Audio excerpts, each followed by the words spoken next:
মা সারদা মায়ের স্থূল শরীর ত্যাগের বেশ কয়েক বছর পরের ঘটনা। মঠে মায়ের মন্দিরের দরজার সামনে দাঁড়িয়ে এক ভক্তিমতী মহিলা। এক দৃষ্টে তিনি মায়ের ছবির দিকে তাকিয়ে আছেন। সঙ্গে তাঁর শিশুকন্যা, সেও দেখছে মায়ের চিত্রমূর্তি। একটু পরে শিশুটি তাকায় নিজের মায়ের মুখের দিকে, মিলিয়ে দেখে সামনের চিত্রপটের সঙ্গে। তারপর প্রশ্ন করে, মা, এ ফটো তোমার কিনা বলো, ঠিক করে বলো, এ ফটো তোমার কিনা? বারবার একই প্রশ্ন তার। শিশুর এই প্রশ্নের উত্তরে মহিলাটি তার মুখের দিকে তাকিয়ে একটু হাসলেন শুধু, হ্যাঁ না কিছুই বলতে পারলেন না। ঘটনাটি বর্ণনা করে স্বামী শারদেশানন্দ মন্তব্য করেছেন, শিশুর স্বচ্ছ দৃষ্টিতে সত্য সত্যই উদ্ভাসিত এই মাই তো সকল মায়ের অন্তরে। মায়ের স্নেহ দৃষ্টিতে কী ছিল কে জানে, যাহার দিকে চাহিয়াছেন সেই বশীভূত হইয়াছে।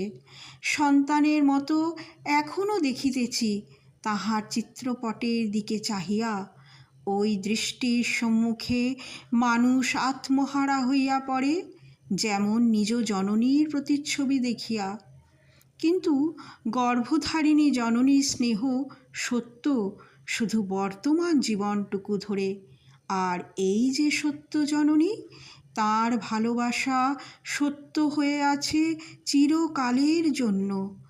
অন্যান্য দৈবী সম্পদের কথা হিসাবে না এনেও বলা যায়, শুধুমাত্র স্নেহের শক্তিতেও এই মা পৃথিবীর প্রতিটি মানুষের কাছে গর্ভধারিণী জননীর চেয়েও বড় হয়ে উঠেছেন।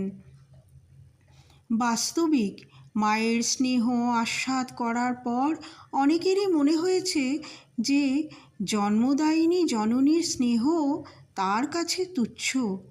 জয়রামবাটিতে গিয়ে মায়ের স্নেহের স্পর্শ প্রথম পেয়ে জনৈক সাধুভক্তের মনে হয়েছিল, এমন অভাবনীয় ভালোবাসা কি নিজের মাও বাসিতে পারেন?